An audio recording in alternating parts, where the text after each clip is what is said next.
ኢንሻአላህ ይሄን ቪዲዮ እንዳታሳልፉት ሁላችሁም እስከመጨረሻው አዳምጡትና እንግዲህ ውሳኔ ትወስናላችሁ ማለት ነው። ምን መሰላችሁ ሰሞኑን ሳይሆን ትናንትና ቢኒባባ ቪዲዮ ፖስት አድርጎ ነበርና ያ ቪዲዮ ውስጥ በጣም ብዙ ሰው ሜንሽን አድርጎኛል። ዛሬም ፖስቷልኝና እዛም ላይ በጣም ብዙ ሰው ሜንሽን አድርጎኛልና እሱ ራሱ ቢኒባባ ደግሞ ስለ እገዛሻለሁ ባልትና ምናምን ነገር ላኪልኝ ብሏል ማለት ነው። እና የሆነ ነገር ልነግራችሁ ነው እዚህ ላይ በባለፈው የሆነ ዱአ አድርጉልኝ ሙስሊሞች በዱአችሁ ክርስቲያኖች በጸሎታችሁ አትርሱኝ በጣም ጨንቆኛል እንቅልፍ ነስቶኛል ምንም እንቅልፍ መተኛት አልቻልኩም እና ከስሬ መማሪያ መሆን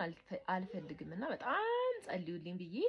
ቪዲዮ ሰርቼ ነበርና በጣም ብዙዎቻችሁ ምንድነው ምናምን በውስጥ ሁሉ አውርታችሁኝ አልመለስኩላችሁ ማለት ምን እንደሆነ አልነግራችሁም ግን በቃ ዝም ብላችሁ ጸልዩልኝ ምናምን ብዬ ነበር የፖስተትኩትና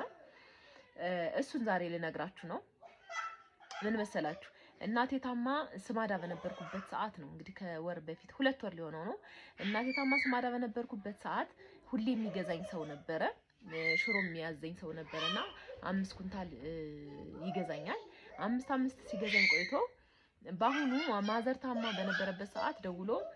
አይ ትራንስፖርት ምናምን አዛ እያረገ ስለሆነ በናፍጣ ምክንያት 7 አድርጊልኝ ይለኛል እና 7 ኩንታል አድርግልኝ ሲለኝ ግን 5 ኩንታል ዋጋ አስገብቷል ብር ማለት ነው እና እኔ ደግሞ እሱ 5 ኩንታል ስላዘዘኝ ያዘጋጀሁት 7 ኩንታል ወይ 8 ኩንታል ነበረ ሌላውን ሸጠዋለሁ ለሱ 5 ኩንታል ይሆናል ብዬና ደስ አለኝ በቃ ስለዚህ ልላክለት ምን ችግር አለ ደንበኛዬ ነው ብዬ ላኩለት ማለት ነው እሱን ስልክ የ2 ኩንታሉን ቅድሚያ ያስገባል አልኩትም ምክንያቱም 2-3ም ገዝቶኛል ሲቀጥል ደግሞ እናቴ በጣም ታማ የነበረበት ሰዓት በጣም ጭንቀት የነበረበት ሰዓት ስለሆነ ያን ያክል ቫልዩ አልሰጠውትም በቃ ያስቀረዋል ያመጣዋል ምናምን የሚለው በጭራሽ ከውስጤ የለም ነበር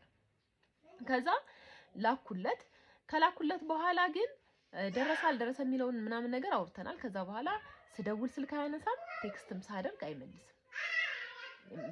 ከዛ የኔን ሞራል አስቡት የኔን ባልትና የሽሮ ማስፈጨት ሞራሊ ማለት ነው ሞተ በቃ አሁን ምንም አይነት ሽሮ መሸጥ አልፈለኩም በቃ የሆነ ሊጃ ስራይ ሁሉ አስጠላኝ ወላሂ አይታችሁ ከሆነ ቪዲዮን እየገባችሁ ቼክ አድርጉት ሰደቃ እንጂ ሽሮ በርበሬ ምንም አልፖስተትኩም በቃ አስጠላኝ ነው የምላችሁ በቃ ማለት እንዴት እንዳንገሸገሸኝ ስራው ራሱ ማለት ነው ሞራሊን ግድል ነው ያደረገው እኔ እንግዲህ በደናው ይሁን ችግር ገጥሞት ይሁን አላውቅም ግን አላህ ደና ያድርገው እና የሆነ ሰዓት ላይ እንደሚደውል ወይ የሆነ ሰዓት ላይ እንደሚመልስልኝ ተስፋ አድርጋለሁ ደና አድርጎት ማለት ነው ደና ከሆነ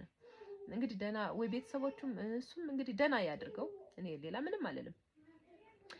ከዛው